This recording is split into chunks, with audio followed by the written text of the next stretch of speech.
Today's episode is with the one and only Mr. Josh Benevente. He's a HR partner, a disabled vet, a mental health activist, former diplomat, investor, and a servant to the people. As a leader within HR, his ability to connect with both logic and emotion is profound. In this episode, we explore Josh's journey of self-awareness, growth, pain, love, joy, and success. Enjoy today's episode. So welcome to the show, Josh, Men's Vulnerability podcast with Blossoming Season. Thank you for coming. How are you today? Thank you so much for having me. I am doing well. I hope you can say the same. Yes, I can indeed. I've been busy moving things for friends, so I've been quite hands-on. I see. Yeah. And yourself, what have you been up to? It's been a very long week, and we'll probably get into some of it later on. But I think I was able to self-diagnose myself with SAD, and so I am only sleeping a couple of hours a night, maybe no more than 3, and then the rest of the day I have energy to do things. So I'm getting things done at work, and then helping people out and being on Clubhouse. So that's where I'm spending most of my time, and it's been a very busy week. Okay, that sounds interesting. I cannot wait to dive a little bit deeper into that. Sure. So, just to start this off then, I guess, where did your journey begin with vulnerability? Like, if you take us straight back into childhood, and what did that look like for you? Oh, goodness. Childhood. I would say that it definitely nothing happened during childhood, because I was raised in a family where you didn't really speak about your emotions. I take that back. You did not speak about your emotions. And so there were so many things that I was exposed to, and, things that I was dealing with as a child from, maybe 5 or 6 years old, all the way through, 18 and maybe beyond that. So, there was no vulnerability in my childhood. It really wasn't until maybe just about a year and 2 months ago where I started being vulnerable and being comfortable. Oh, wow. Okay. That's interesting. And so why did that actually happen then? Why did you start a couple of years ago? What was the catalyst to open that up? Sure. As I'm going back and looking hindsight, right? I had actually started going through SAD in the fall of 2019. And it was the fall. So of course, at that time, I was somewhat depressed and all up in my emotions and not having a whole lot of energy to do things. And so it wasn't until January of 2020 when I said, I just have to do this. I have to take care of this. Yeah. And that's when I actually started seeking help. Yeah. Well, I accepted my everything that I was dealing with, and then I started seeking help. Sorry, I just had a You're fine. Distraction situation. Apologies. Okay, so that's really interesting. I mean, I've got a friend who's been who currently is in that moment at the moment, and she's in the UK, so it's quite a hard one, especially if we don't get a good summer. She's up all the time, and I do try and support her where I can. So I guess when it comes to that level of expressing this to friends and family, how did you go about that? Oh, it was difficult. It was absolutely difficult. And it wasn't until really I was being honest with myself and accepting and acknowledging everything that was going on that I was more comfortable in talking about it. Okay. And I think now I absolutely have no problem. And as you've seen, right, in the rooms, I don't know, maybe I'm crazy, but I'm sharing. If I'm in a space and I'm invited to share, then I'll talk about my issues all day. I think I've been in enough rooms where I've hit several different parts of my journey, but I've never really talked about, all of it together. So it's just piecemeal in different rooms. Okay, that's interesting. I mean, so I guess I guess it's really a journey for a lot of men in terms of being able to kind of say, I need help or something's going Hmm. on. But what I find really fascinating is the fact that you are able to self-diagnose. So that just really shows how proactive you are about your Yeah. well-being. Yes, yeah, it's very new to me. I will tell you that. Mm. It was just because I was in a room and in a clubhouse room and I heard somebody talk about SAD and I researched it and I said, that's it very much sounds like what I'm going through right now or what Mhm. I've been going through the last 2 years. I will tell you that I think it was early last week, so not just this recent week, so the week, more than 7 days ago, where it was after I got my first dose of the vaccine, of the Moderna vaccine. Yes, of course, my arm hurt and it was a Monday.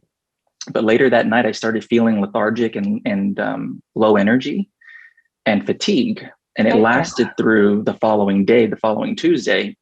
And I realized that, at some points during the evening that, hey, I need to be careful here because I'm starting to feel blue, maybe going down a depression hole. So do whatever I can to lift myself up. And eventually I did, but it was just so interesting how I recognized my feelings that evening and that I had to do whatever I could to try to get out of it and not go down that depression hole. Mm. So, I mean, have you seeked out traditional therapy or alternative forms of therapy? I mean, how has that looked for you? Sure. So again, last January when I accepted everything, it was really about seeking treatment in some way. So I did use. I started off using Teledoc because the company I work for provides it for free, and then I started seeing my own physician at what we in the U.S. call the Veteran Affairs health clinics for veterans of the U.S. military. Depending on how long you served and what you've been through, you can get that health care for free for the Oh, rest of your life. Yeah. So I started to take advantage of it. And so I started seeing a psychiatrist and eventually, and they assigned me medication, all kinds of different ones. And they helped it for a short period of time. But then after that, it really wasn't much help. And then it wasn't until they referred me to a specialist to do CBT, cognitive behavioral therapy, that I mhm. was able to really get a sense of everything. So I think it was CBT that allowed me to identify and recognize things as I was going through them, or as I'm going through them. Okay. Well, I mean, that's wonderful that you've been able to open that door, Mm-hmm. and to really be able to kind of get the help whilst you're going through it and be active enough not to fall into that level of depression. Mm-hmm. Because I don't know if you were still in the room when I was doing it on Clubhouse the other night. Another gentleman felt very ridiculed when he tried to express this, that he'd been going through, probably, a sense of he'd lost his job, a bit of depression. He felt like he needed help. And he expressed in the room, I think you ended up getting, because there's something happening on the app, you ended up coming out Yes. and you Mm-hmm. messaged. And he came on stage and expressed this and expressed the kind of shame and the ridicule, and that there was really no support for him, especially Mm-hmm. being an older man. He seemed like he was about in his Sure. 50s. I Mm-hmm. mean, how do you feel about that in society? I mean, in terms of men being able to express themselves freely without that level of ridicule there. So, I mean, I think there are a couple of different things to that. Unfortunately, right? I mean, I'm going to be 34 this year, so I identify as a millennial, but I think there's a term. I don't know if you've seen it, an Xennial or Xennial with an X, Yeah. because there's that Gen X millennial hybrid or an elder millennial, as Eliza Schlesinger, I think, says. That's the phrase that she uses, an elder millennial. But I think that some generations, the generations before the millennials, absolutely were taught not to express their emotions, the men, Mhm. or maybe just people in general, to not express their emotions. And then, of course, right in the 60s, women, if they started expressing their emotions, they needed to go to therapy and get prescribed medication and all of that stuff in the cleaver, the beaver cleaver days. And so it's unfortunate, but I think we're in the right direction right now. We're going in the right direction now, where we have a platform such as Clubhouse and a lot of other ones, podcasts, whatever media that we have, where people um, are more comfortable to share what they're feeling. And, we're slowly but surely breaking those barriers and those stigmas of not being honest and forthcoming and expressing what's going on with us, because at the end of the day, right, that does build up, and it in the long run doesn't serve anybody any good. And so for that gentleman who felt ashamed, or as he continues to feel ashamed, I would love for him and anybody else who feels that way to come into these rooms and hear what, some of the younger generation or that of that we're in, share these things and say and encourage them to, that it's okay, and empower them to want to share. And so hopefully it'll do some positive for them. Well, I'm glad to know that you're a supporter there, Josh. Yeah. And yes, I truly believe that across the generations, you've got people having children at different age groups as well, and they're then reinforcing what they were taught in terms of expression, which is always going to be quite interesting for me. I guess I fall into that mixture because I'm 35 this year. So I'm right. Okay. So I'm right in that. We're there. We're there. We are there. And I was Yeah. very much raised by parents that didn't particularly express emotions in that respect as well, especially as a dad who didn't have that. It was very military, like, no, we get the job done, business as usual. To the point I've got a nickname, I call him BAU. He's business as usual. There's no emotion going on. It's like straight, Right. look, he just gets the job done.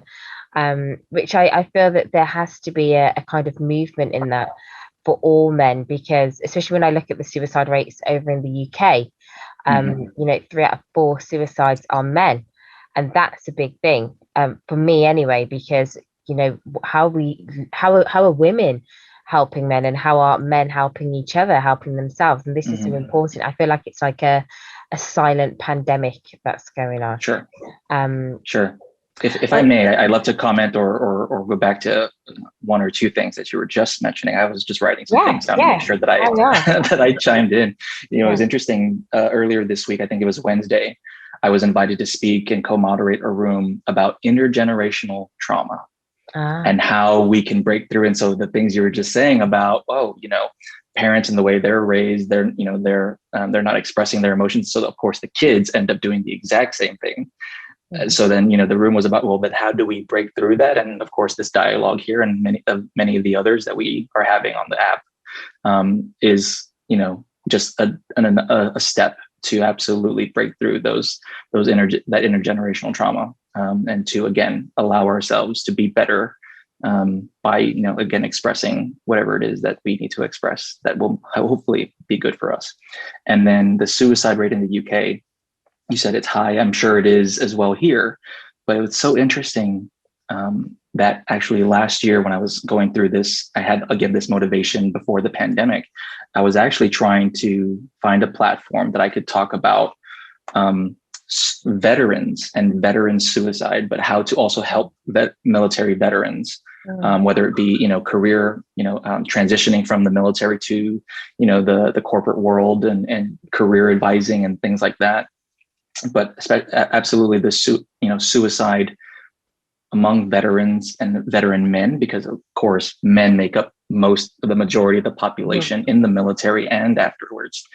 Because fortunately or unfortunately, I actually had failed at suicide twice, 3-4 years ago. And so, it was going through that.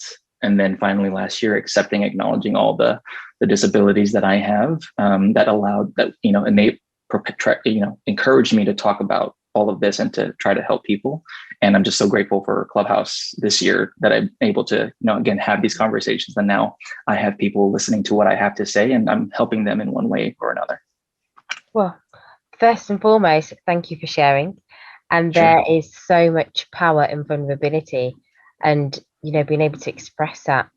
And you know what I find really beautiful? The way you you were able to articulate it without essentially projecting a heavy emotion with it, which is quite skill to have and a way to kind of do that so that the audience can digest this and be like, whoa, yeah. But then they don't necessarily go into the like, whoa, like, you know, Sure. like they can take it on and be like, wow, this is, and it just really highlights the strength that's within you as a human being, and just how far you've grown. Like Thank you. like I feel like, okay, when people see this, they're gonna see me smiling. Well, I'm smiling because I'm just so Sure. happy for you. Like I'm Thank so you. happy that you've like had this moment that you can speak about that, and so many people never get to that point. But what I want people to understand is there is light at the end of the tunnel. There is Yes. that whole new, how could I say, blossoming season that happens. But there's that moment where you there's that moment where you where you transition, you know. And I did uh a little video for a charity last year about suicide, and just to kind of encourage people, because I know what it's like to be, I didn't even know at the time what it was like to be beyond the word rock bottom. I didn't know what that was. Mm-hmm. So when people used to talk to me, I was like, what the hell are you talking about? Right. What? And then I understood that, you know, to be really like in a dark place. And the fact that, you know, the more you persevere, the more you are proactive, the the easier things become, you know. And even though it's messy, there is joy in the mess. There is Sure. peace in the mess, you know. And that's what I feel that really just kind of shone out to me just there. What I'm intrigued to know, yeah. What I'm intrigued to know is your, Mm-hmm. because I my heritage is Jamaican. I mean, Okay. it's very much like, you know, you don't talk what my feelings. No, like you Right. don't talk Right. about your feelings. What is your heritage? Where does that where's your family in? Sure. Well, I love that you brought that question up because as you can see, I have the background, and that is actually the U.S. territory island of Guam. So Guam is a territory just like of the United States, just like the island of Puerto Rico is. Uh-huh. So we are one of two U.S. territories. I think actually there might be three or four. Um, so I'm what is called Guamanian, or the of the indigenous people. They're called Chamorro or Chamorros, plural, with an S. That's Chamoros. And so, born and raised on this island, this beautiful tropical island right near the equator above Australia and southeast of Japan. Um, Beautiful place. It's very much, Americanized and first world. There was Kmart and all kinds of things there. Growing up, it's America. And actually the motto of Guam is where America's day begins, because we're the first, part of America that they are actually 18 hours ahead. So they're in the future. And so, yeah, that's actually, unfortunately, the fact that I'm from this island, and I'm sharing with you, right, a little bit about it. I get a lot of weird reactions, or I did, especially in the past, where people would ask me, well, what is that? Is that even, do you guys wear clothes there? What is that? Like, what do you guys speak there? And so I would get a lot of that reaction. So again, the childhood trauma, it really started, there was childhood trauma, but even beyond the age of 18, coming to the mainland United States. It was as if I was absolutely unwelcome. And unfortunately I did feel that way. And a lot of the times I was alone. So yeah, that's a little bit about me and where I'm from.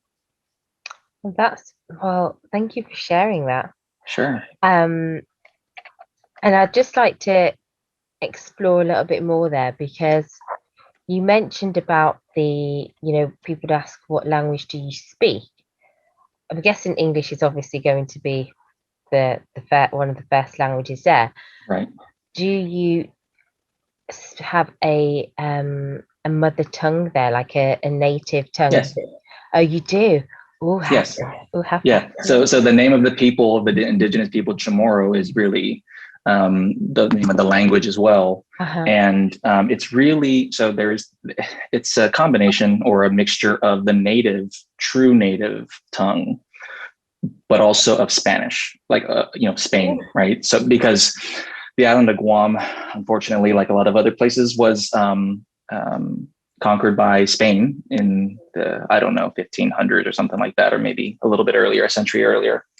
And so, just like happened, like a lot of other places back in the day, Mm-hmm. Spaniards, the English, they come over, they take over, they rape and pillage, the women, Mm-hmm. and they destroy the children and maybe the men. And actually, that's how I get my last name. So for anybody that isn't familiar, my name is Josh Benevente, and Benevente is Spanish, but it is a common name on the island of Guam. And there's also a small town in Spain called Benevente. So I can absolutely trace my lineage back to the country of Spain. Oh, that's interesting. So, Mm-hmm. the reason why I'm intrigued is because obviously there's like with different languages, there's different ways to kind of express, isn't there? The way the language Sure. is made up. I shouldn't like act like I'm an expert in this, but like like in like Mandarin, it's a lot more descriptive. That's I was watching a TED Talks or a documentary on this. I get fascinated within linguistics, and I just wanted to find out in terms of the way you express, is it quite explanatory or is it very kind of, I don't know, like, is it quite restrictive with the native language? I'm quite intrigued because that might have a kind of. I'm thinking. Maybe it's not restrictive. I will tell you though that it's been such a long time since I've been there, and I also, other than learning the language when I was in grade school, I really never learned the native tongue. I was, again, in my household, it was expressed to me by those who actually had a hand in helping raise me. And I say that for a reason. Those that had a helping hand in raising me didn't necessarily want me to learn the native tongue because they didn't want me to speak. They wanted me to speak English appropriately, and they didn't want me to start. I'm forgetting the term right now, but they didn't want me to merge the word, speak broken English. There we go. They didn't want me to speak broken English, so I didn't really get a chance, and I wasn't really motivated anyway to learn the native language. And unfortunately for the island of Guam, again, because it's so first world and Americanized, that the language is actually dying. And so there are a lot of efforts, because I have friends that still live there and do work there. There are a lot of efforts to try to push and reintroduce the language so that it doesn't die away. So think about like the island of Hawaii. They do have their language, right? But everybody speaks English. But if you don't encourage and keep on promoting the language or just the history, it's going to end up fading, and then there's not going to be a whole lot else other than what's in the books. That's interesting. Thank you for sharing. And again, you kind of you've just touched on the undertones that you do see across a lot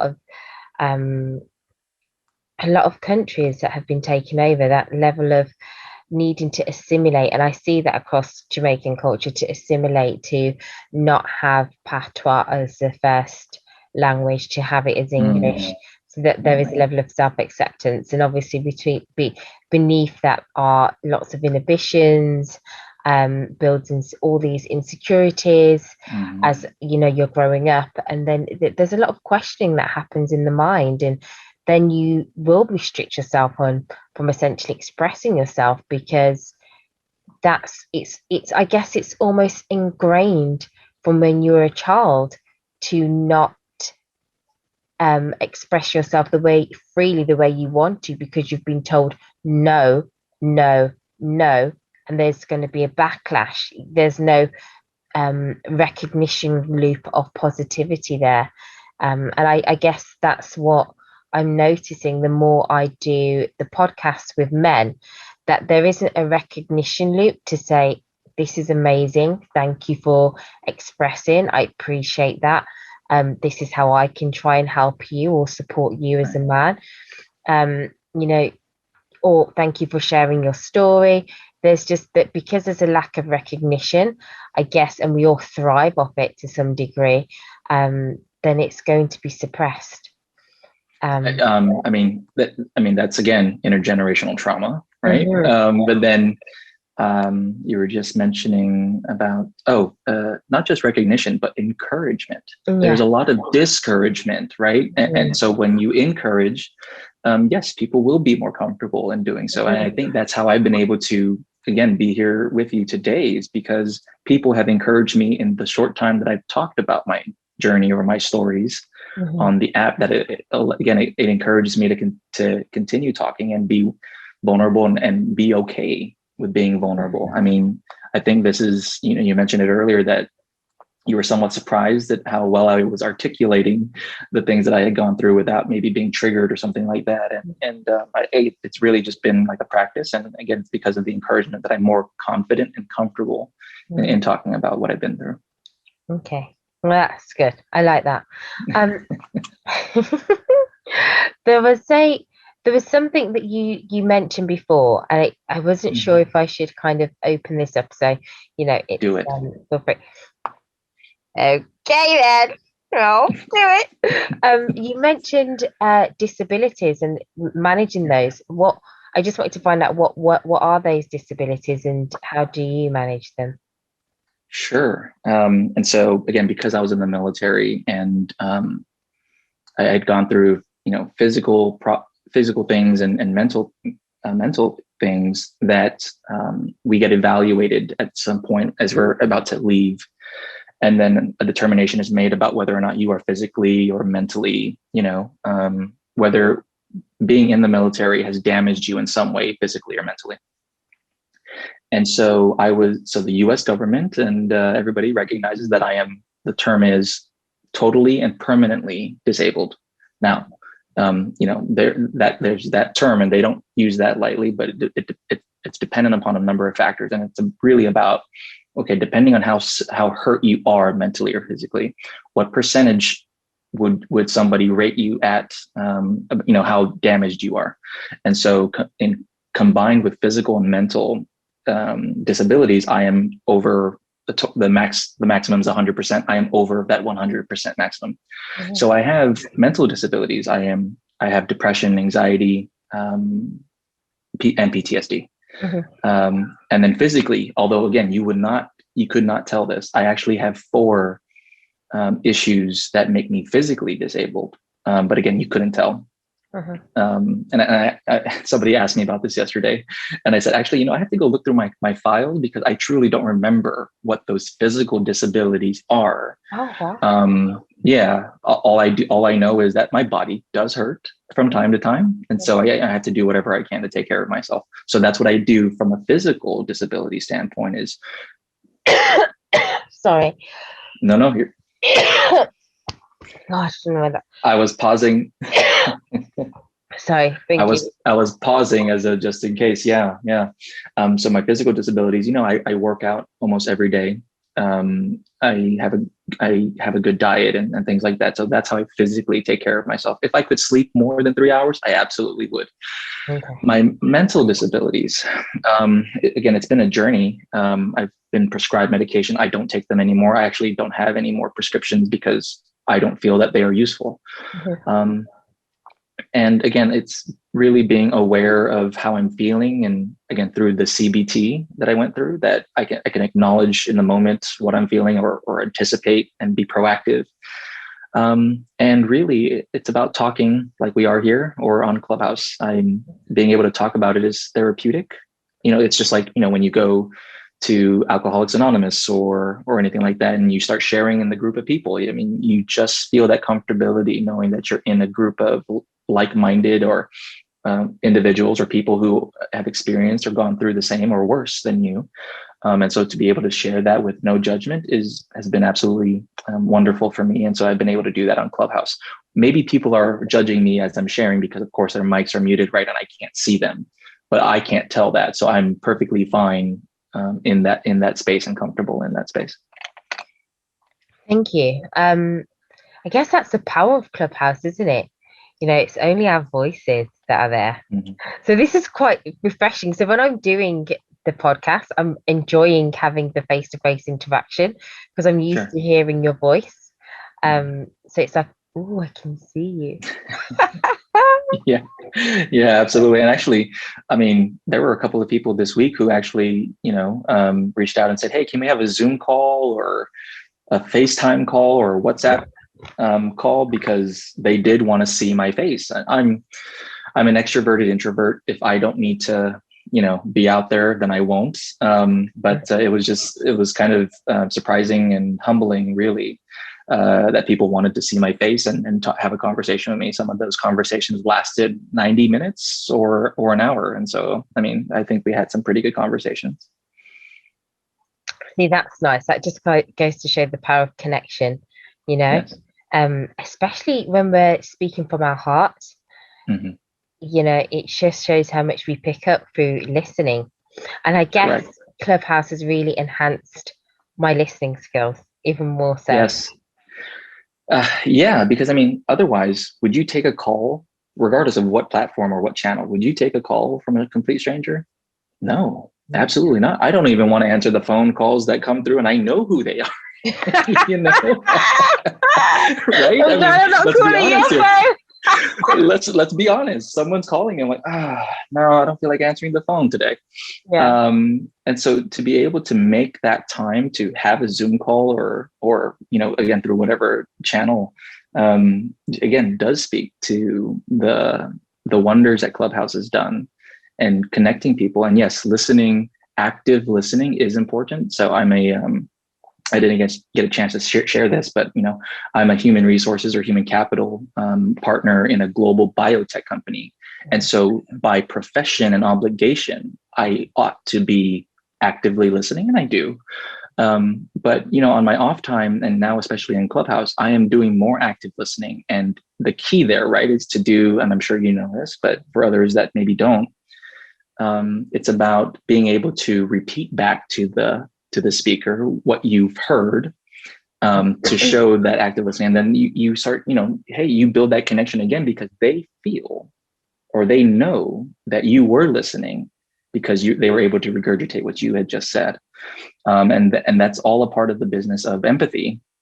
And if I may, I'm going to kind of plug my Clubhouse room, if that's okay with you. Feel free. Go ahead. Sure. Right. So, I mean, I am the co-host and co-moderator of the Empathy First Club.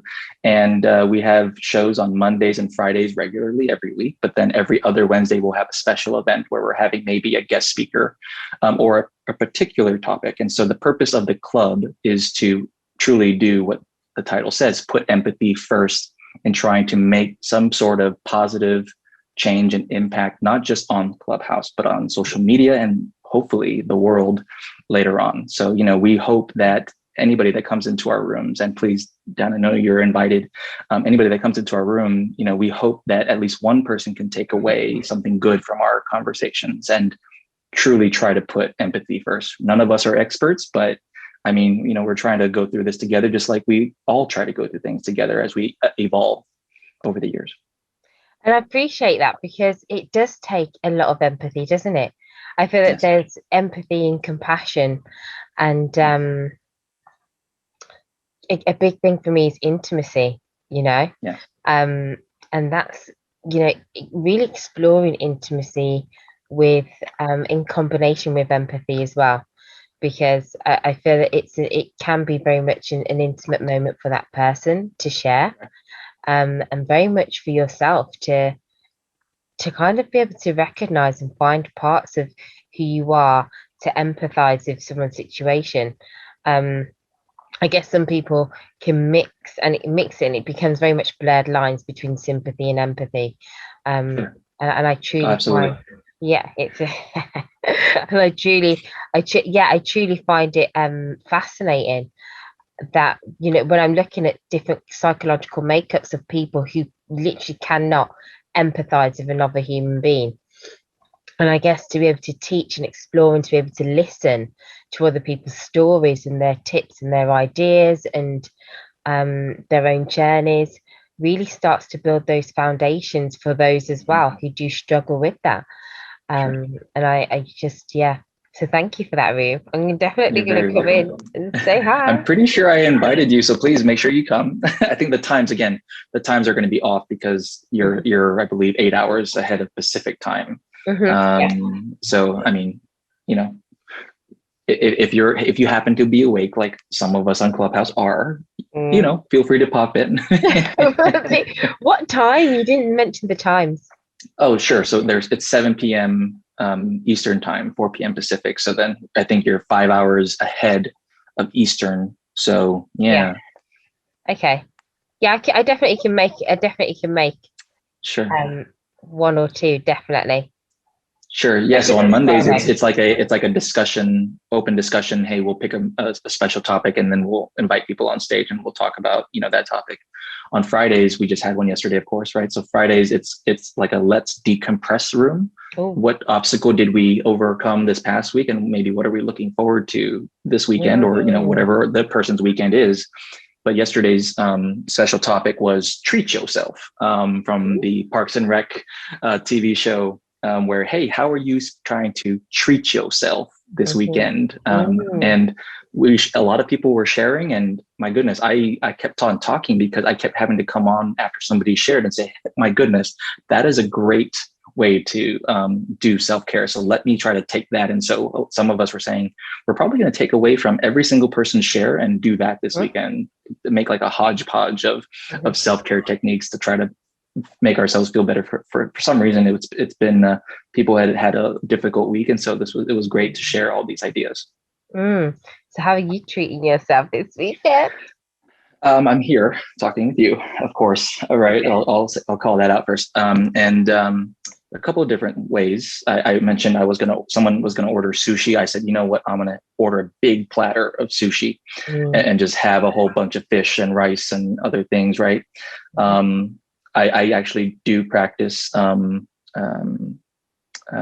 I have face masks. I do that hygienic, Oh. stuff. I take baths. I really do, with the Epsom salt. Mhm. Um, but something that I had told my friends yesterday, again, and these are friends on Clubhouse, of course, Mhm. that I was actually going to disconnect from the app this weekend, not just from Clubhouse, but from Instagram. And I only went on Clubhouse this morning to edit something on my bio, and then I left. So I logged out from all my devices, on both apps, and I'm not going to be on social media this weekend. Oh, I love that. A nice digital detox. I feel that Absolutely. that's powerful, especially with you know, uh, being able to kind of navigate through your own emotions, because I do Mhm. find that you can, I guess, even listening, you start to pick up the different frequencies in people's tone of voice and Mhm. what's going on. And it can be a lot to be absorbing and making those decisions consistently in your brain. No, I mean, think about the rooms that you are involved in, right? About, Hmm. the men's self-love. And I apologize if I got that wrong. I think I was close, but It's correct, yeah. just the rooms that I'm co-hosting now, but Hmm. then also some of the rooms that have been going on recently. There are a lot of deep, difficult conversations Hmm. that you have to be careful to not absorb all of that Hmm. emotion and negativity Hmm. and make it your own. And I actually am aware of people who are absorbing that and making someone else's problems theirs, and Uh-huh. they're carrying that burden, and it's so difficult. And so this week, especially, a lot of us were, back channeling and texting or DMing in different channels, that, hey, if you need to take care of it, if you need to disconnect for a day or two, please do so. Take care of yourself, because Hmm. there are a lot of people sharing, again, this negative stuff, and we don't want to do what we call trauma dumping.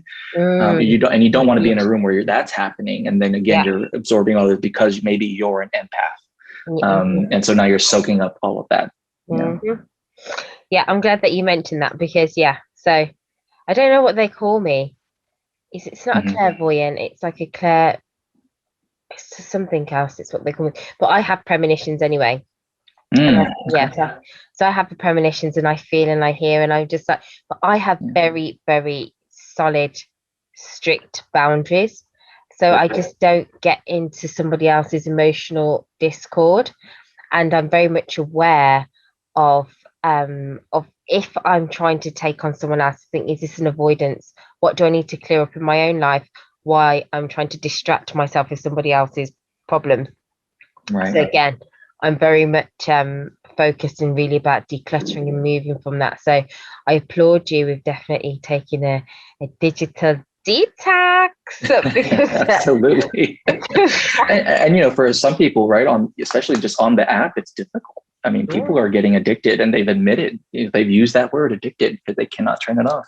Mhm. And I'm not saying, so I offer to them, well, I just let them know that, hey, I only come on the app at 3 a.m. That's because I can't sleep. Some people are going 24 hours just being active on the app, whether they're hosting rooms or participating in rooms. That, I hope that they know that they can go ahead and say, I need to take a break, or I can't, right, deny or say no. It's absolutely okay to say no to somebody who wants you to participate in their room if it's for the betterment of yourself and taking care of yourself. I especially had to do it this week because I think it was on Thursday. It might have been Wednesday night. For some reason, before I went into the overcoming intergenerational trauma room on Clubhouse, I actually broke down and I cried for 3 minutes. Out of nowhere, I just broke down and cried, and it was sobbing, crying. And I didn't know where it came from. And so I realized that being so, aware of what I was going through, that, yeah, I do need a detox because I may have heard some things earlier this week or whatever that triggered something. And so let me just be one with myself. Are you an empath? I don't believe so. I'm, looking at the definitions and the what is it? What's the word I'm looking for?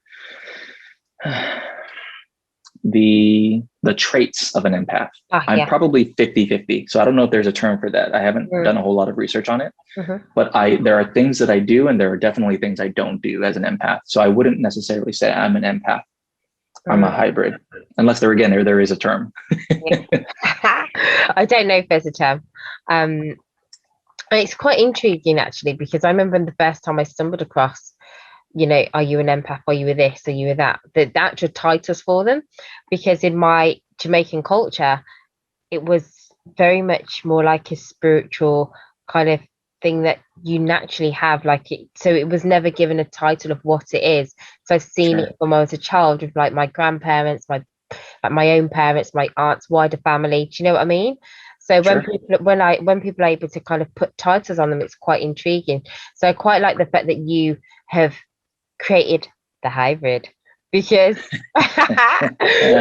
because it's true. I just feel like some people might box themselves in, and there is more to the soul and the spirit and the energy and the frequency that you're emitting than just a title of you're an empath, because you could be encompassing so much more.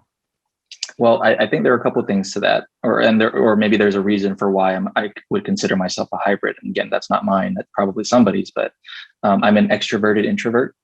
Yeah. If I can avoid people, I absolutely will, because it's so much energy to be that extrovert as an extroverted introvert. So yes, I'm loud. I will take over a meeting or a group session. I will, if no one's doing it, hey, for the betterment of everybody, I'm going to do it, because again, I'm that servant, right? So maybe it's the introvert in me that's not allowing me to have those other traits of the absolute empath. Maybe, I don't know. But then a friend of mine, I was letting them know that, again, I had self-diagnosed, and she's a licensed clinical social worker. And I was telling her about it, and she was like, actually, Josh, I think it's fine, because I don't believe in having diagnoses be that title or that, or that term. You don't necessarily have to take on that diagnosis, because there will be times where maybe you go in and out of it, because, excuse me. So if you say you have SAD, or maybe we'll say if you're an empath, well, there are going to be times where you're probably not portraying the traits of an empath. And so do you really want to box yourself in, right? But then if you are not truly an empath and displaying all those traits, then what does that do to your psyche? Does that make you wonder, like, oh, then what's my purpose then? Or what really am I? So then you start freaking yourself out and getting anxiety for something that probably isn't important. So maybe, titles or labels, having labels isn't so important, as long as you're maybe just aware that you can, have these things or maybe not have those things. And as long as you're able to identify those things, I think you'll be fine. I like that because it touches on the fact that when I'm speaking to clients and I talk about labels, Mhm. I always ask them to look at the labels that you've been given by friends, by family, by parents, labels that you've attached to yourself, and why have you done Mhm. that? Because those can literally be forms of, as I see it, positive negativity, Yes. and Because you try to live up to some of those labels. Yeah. and there's a level of expectation that you Yes. have put on yourself, a level of pressure that's Correct. there. And I feel that some of these, especially coming into the topic about men again, there Mhm. are a lot of these titles and expectations and so-called definitions of what it is to be a Mhm. man Right. that have been thrusted upon them, and all of a sudden it doesn't even fit with their personality type. It Mhm. doesn't even fit with their interests or what they like or what their desires are. And you're seeing people waking up years later like, oh my gosh, I didn't live a life that was fulfilling to myself because X, Y, and Z, or Jack, Tim, and Martin, or whoever was like, well, no, um, you should have done this, and it's about self-acceptance. And for me, I feel that the more that as individuals that we embrace the fact that we are all have a reason to be here, and we're a nice ripple effect in the collective consciousness, you know, the better it will be, because it's so beautiful to be an individual. It's so beautiful to discover your own universe. It's so exciting to see the parts of yourself that you didn't know, you Right. know? And I think the more men can hold on to that, that it's exciting for them to not just be, oh, I am, Andy, and I have worked in this particular job, and this is what my friends and family see me as. And then they can say, oh, Andy would do that. Oh, how do you know? How do you know? Do you know? Oh, Andy, that job's not for you. Oh, Andy, don't be an entrepreneur. Oh, it's not for you. You're the. Who are you to project your own limitations onto somebody else? And I feel that that's something that is happening with men. There's a projection of other people's limitations of where they can go with their self-expression, where they can go with their creativity, with their abstract thinking, or down to the soul level of understanding of the vessel, that what's inside the vessel. I just feel there's just so much more to it. And this is why I did the podcast, because I just feel like Yeah. men should explore their vulnerability, because there is so much power in it. And until they tap into it, fear will be their driver, and fear in a negative way, because fear can be, for me, fear can be a positive driver. It could be like, fear that I will never be like where I need to be, might take you to the next level. Like, oh, because you're going to be like, Mhm. I need to do that. But the fear of actually understanding yourself, for me, I feel that will be the biggest loss for so many human beings, and the biggest loss for so Yeah. many men, of never truly seeing yourself, never truly being seen by another person, because you yourself are too scared to explore. And So yeah, you see me nodding over here and maybe writing things down, because I absolutely agree with you. And I think I've been able to formulate my response or my add or share to what you're just talking about. So okay. absolutely, expectations. They probably are do it is doing a disservice, or they are doing a disservice to men, or people in general. But for the sake of this conversation, we'll say men. Um, if I can offer anything to the listeners, it would be that absolutely what you were just talking about expectations and maybe trying to get away from them. It is absolutely important. So growing up, all the way up to maybe, last year or a couple of years ago, I was trying to live up to expectations. someone's expectation, doesn't matter who, someone's expectation. I absolutely was. And it wasn't until, again, last year when I acknowledged and accepted everything that I was going through, but also that I let go.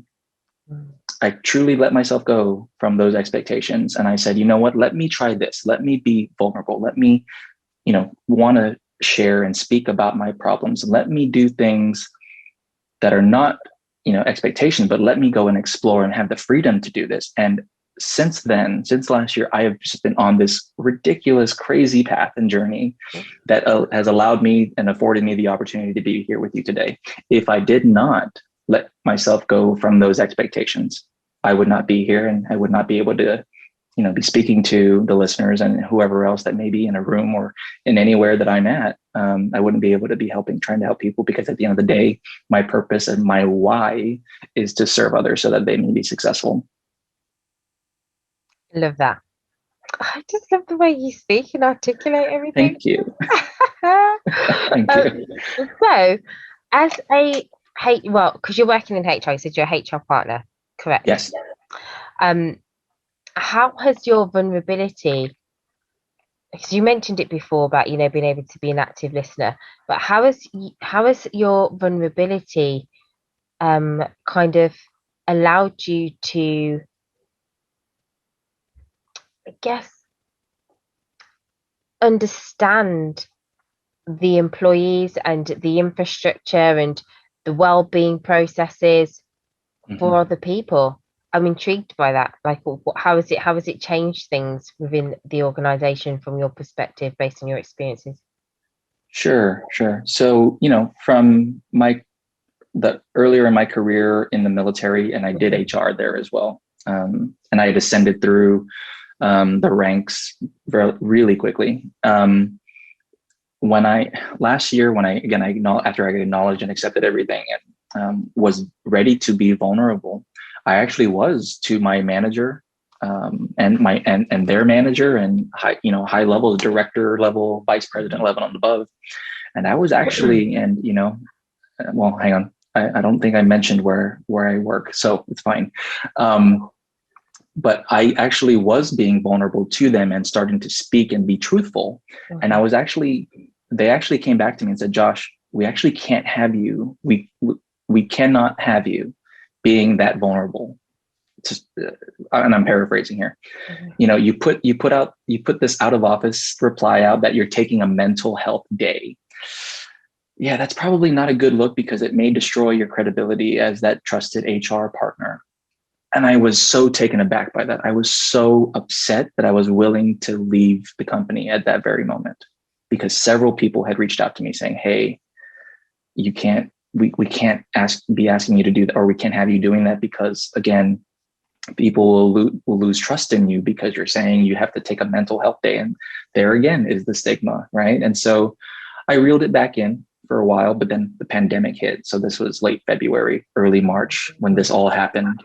And then the pandemic hit, and I was so heavily involved in one of my clients that I actually contribute to COVID testing and enabling, the likes of Pfizer, Moderna, and Johnson & Johnson to create the vaccine. So that's the type of company I work for, that even up to this point, and especially now, since we've been more than a year into the pandemic, that being vulnerable, I've now said, hey, no, I will be.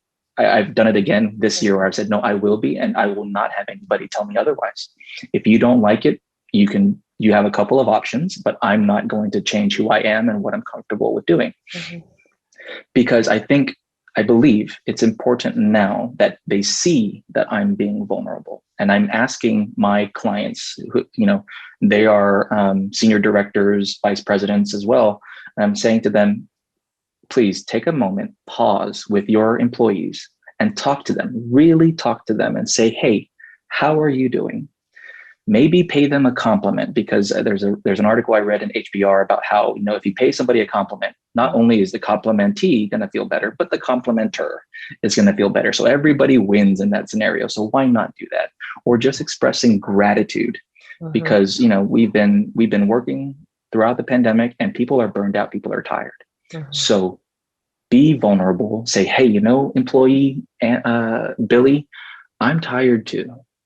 So I know how tired you are and frustrated you are. You know what? Maybe let me offer you this day off, tomorrow or next week. Just take it. It doesn't matter, right? Do what you need to do.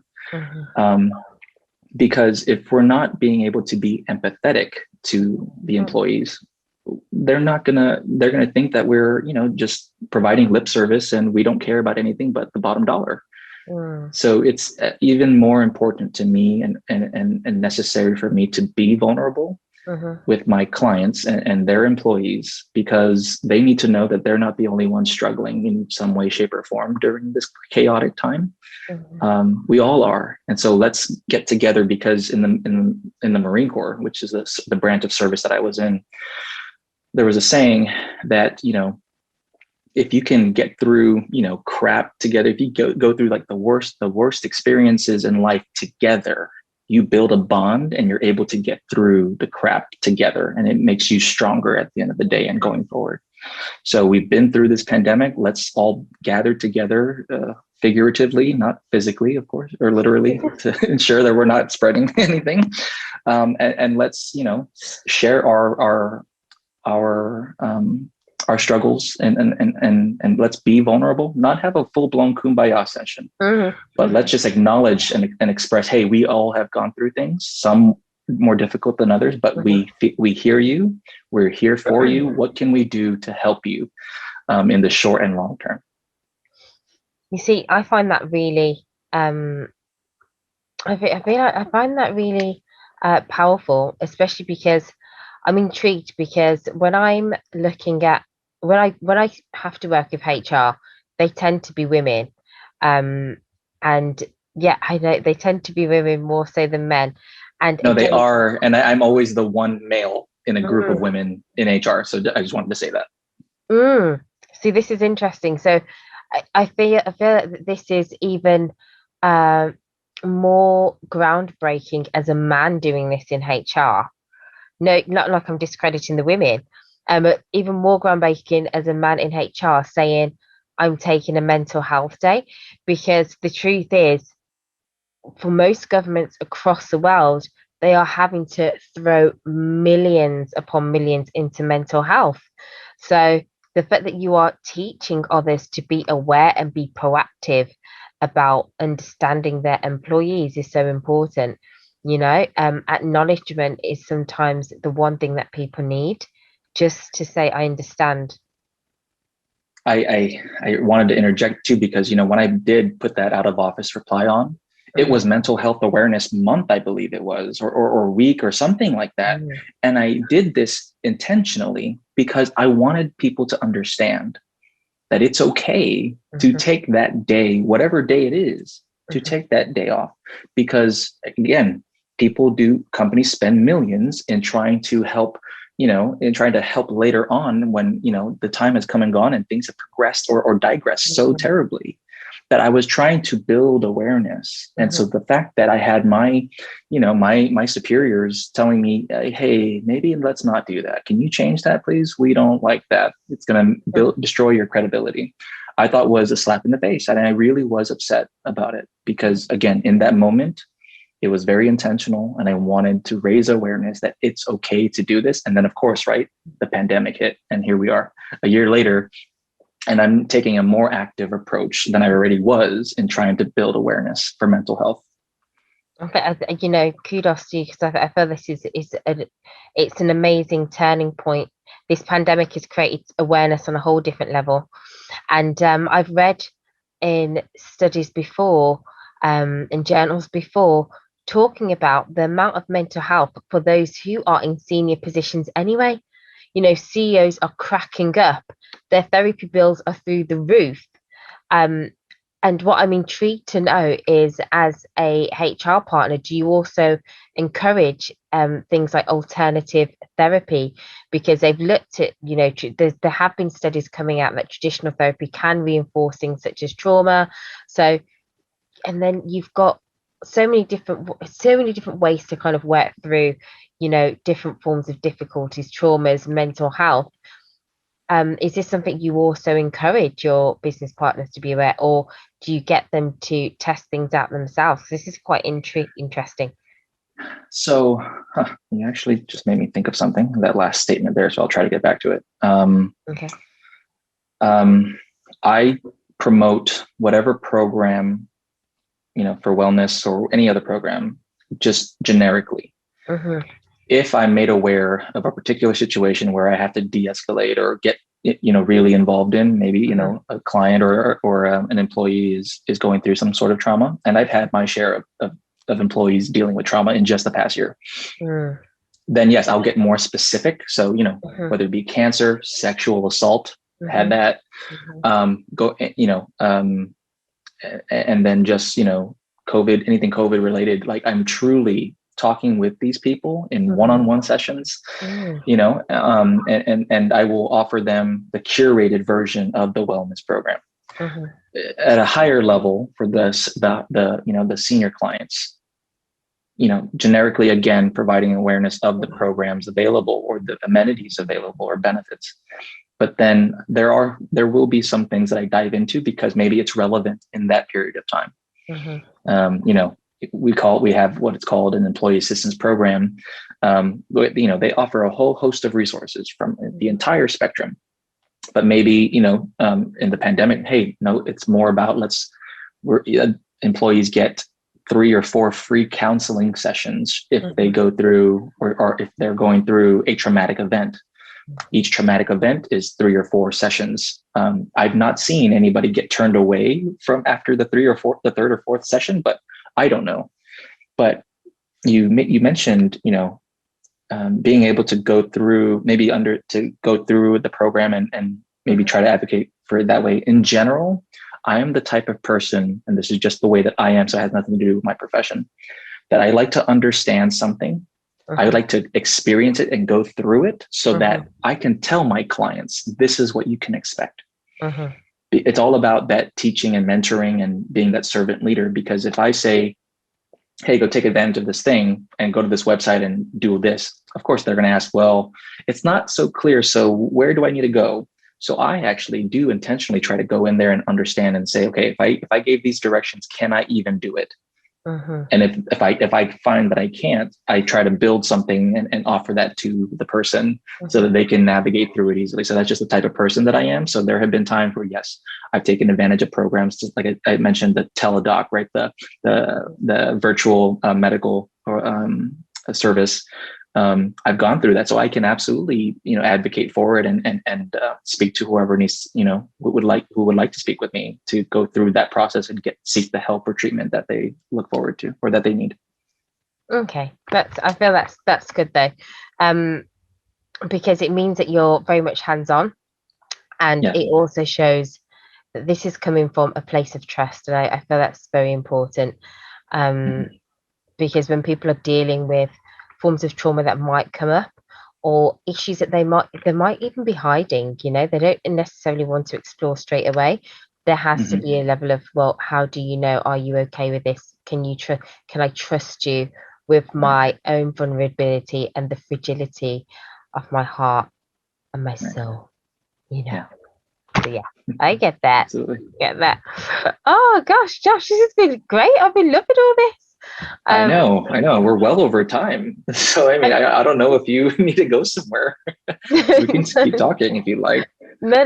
This is my Saturday evening, so I'm good to go. I was going to listen to one of my new audio books. But yeah, I'm good to go. I'm really enjoying the conversation. So I'll probably listen to it later on in the evening. And fall asleep as usual listening. I'm like, oh gosh, where am I? Am I tracked together already? What? Oh goodness. Okay, so yeah, so this is I love this, and first and foremost, congratulations to you for being an amazing human being, and thank you, and standing up for what you believe in. And that's something that so many of us have wanted to do. And then because there's been like there's 3 or 4 or 5 that might come together, they back down, but you were just like, no, that's strength. That's showing strength in your own vulnerability. And that's something that I really do hope that listeners come away with, that even when you feel like you're outnumbered, it's important that you choose yourself, you choose Yeah.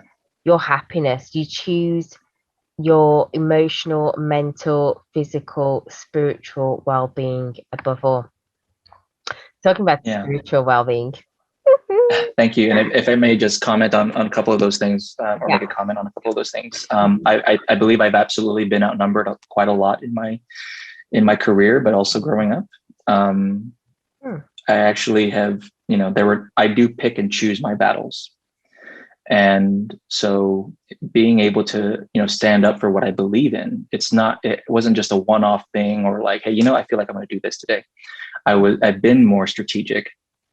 So where I will, again, hey, we'll go along with this thing that you're recommending, but when it comes to this, I will stand my ground.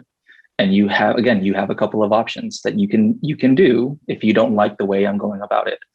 But I would say that to the listeners that it's important to be careful with that, because you probably should be in a place where you're comfortable enough to do that and understand the ramifications and consequences if you decide to take that stand.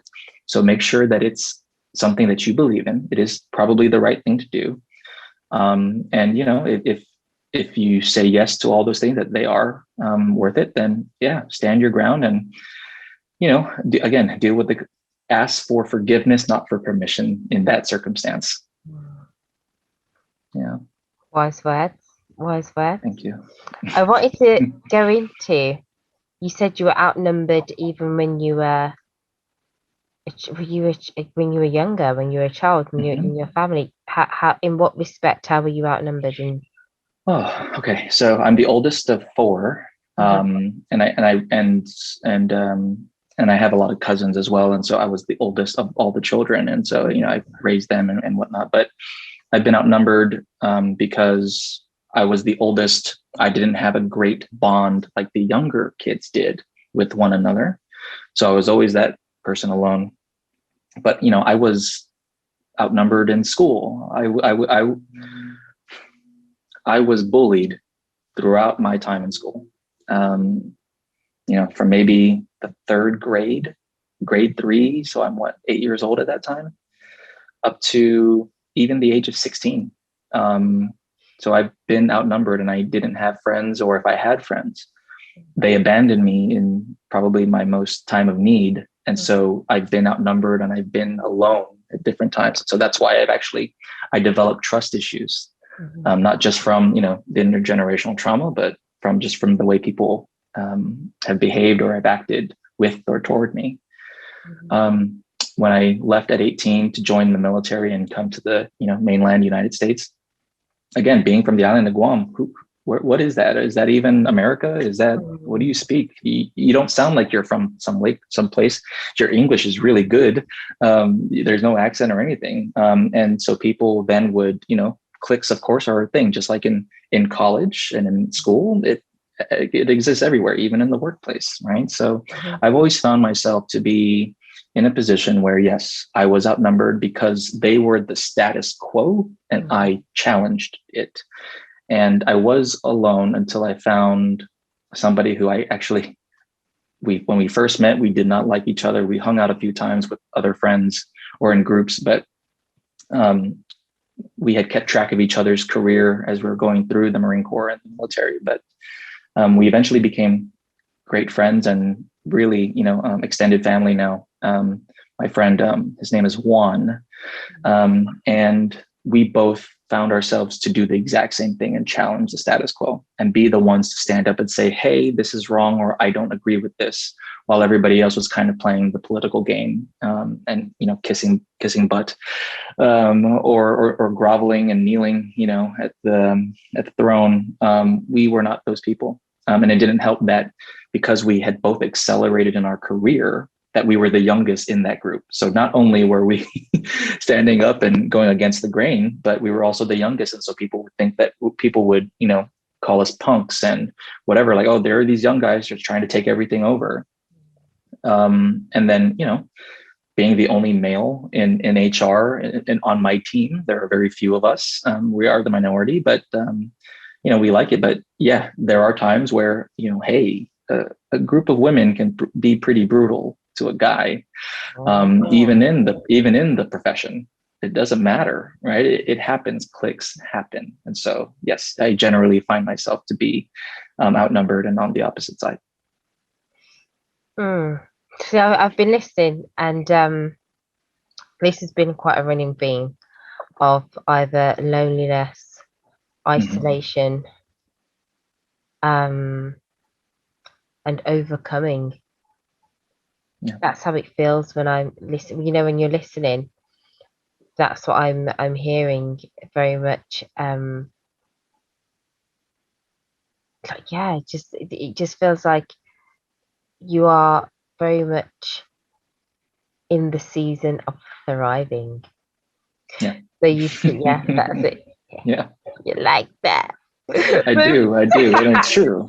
It's Little, true. I mm, mean, I'm thriving. I mean, again, we're here doing this podcast. I mean, again, I've had conversations with people all this week. People ask me to come join their rooms and be a speaker. mm, These, this is happening a lot quicker than I anticipated. But it very much it very much is what I was hoping for. And so, yes, I would agree. I'm thriving. I mean, even at work, in my corporate job, I am thriving. And on my off time, I invest. I make investments. I trade. And this week has just been a great week for me. okay. I just, I'm just happy. I'm just really happy for you, you know. Thank you. Yeah, I am really happy for you because it's interesting. Depending on the questions you ask, will depend Mhm. on how much this extroverted introvert gives me. Yes. Yeah. Yes. hmm or not just me, to the audience, even though it's like one Sure. to one here to the Exactly. audience. I forget because everyone's going to listen at some point. But like, Right. that it's not just this is about everybody else or the men listening. Um, And if you remember, right, we've talked for over an hour now, and I still have not talked about all of my story, right, or all of my journey. Again, mm-mm, it's been piecemeal. I So, know, oh no, but you planted that seed earlier on. I Earlier did. on, you already told Yeah. me that I, it's in pieces. So I guess it's when you're ready. Sorry, I don't mean to cut you off. well, I don't know if it's that when I'm ready. I had this idea just last year again when I accepted everything, right? That Mm, I think my story could be a good book or a movie or something, because again, in the more than an hour we've spoke, I haven't even touched on some of the very, the heavy hits, right? And uh-huh, it's really because, well, I mean, it depends on who's asking the question, what the topic is. uh-huh. And it's not like we have time to go through every single thing that I have gone through. I mean, because we haven't even spoke about my time in as a diplomat, my time where I was working for the U.S. State Department and working at embassies for 3 years, Uh-huh. and in just those experiences, what I endured. Because I mean, if we were to ever get into it, and maybe we can next time, we can talk about how likely I can pinpoint where my PTSD comes from, or at least the Oh, most recent event for PTSD, and it happened in that 3 year span that I've never even discussed today. that means you have to come back down. Well, hey, only if you'll have me, okay? Of course, I'll have you because I feel like Sure. I'm like when I'm listening to you, I can feel we're scratching the surface here. We've Yeah. not even deep dived into Yeah. certain areas of your life. Mm-hmm. So I'm ready to deep dive.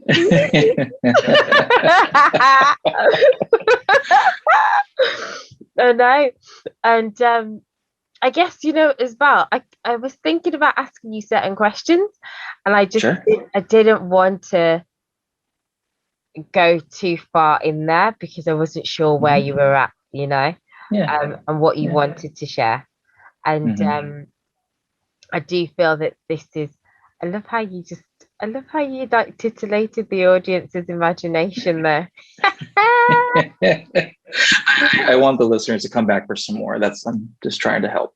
Yeah, thank you. Appreciate that. But yeah, so definitely on that note then, I will wrap it up here so Okay. that everyone has some more to come back to. I'm dying Exactly. to know now. I'm Exactly. like, how did you just leave me with this? This Yeah, yeah. cliffhanger? I tell you, feel free to bring questions, and so now I'm perfectly fine with being open. And if things change, if like in the middle of the conversation, then I'll say so. So please feel free. Okay, okay, Josh. Well, it has been a pleasure to have you on. I Absolutely, really appreciate your time. I do as Um, well. and you'll definitely have to come back on. I cannot believe how long we've been speaking. Yeah, So it was an absolute pleasure. Thank you for having me. likewise. Thank you, everyone, for listening to another episode of It's Blossoming Season podcast. And what is reason for the season? The reason for the season is men's vulnerability. And men, we see you, we feel you, and we support you. And if you feel that this episode has been beneficial for yourself, or you feel it will be beneficial for anyone else that you know, send it on to a friend, a family member, a work colleague, to a stranger that you just bump into in a coffee shop. It really doesn't matter. If you want to get in contact with myself or anyone on the episodes, the links are always below. You can find me at Blossoming Seasons, that's plural, on Instagram. You can find me at Dana Taylor on LinkedIn. Or you can come directly to the website, which is www.blossomingseason, that's just with the N, .com. Okay, everyone, sending you all lots of love, and I'll see you next week, Wednesday, 7 p.m. BST. Find out what it means to me. Take care. Mwah.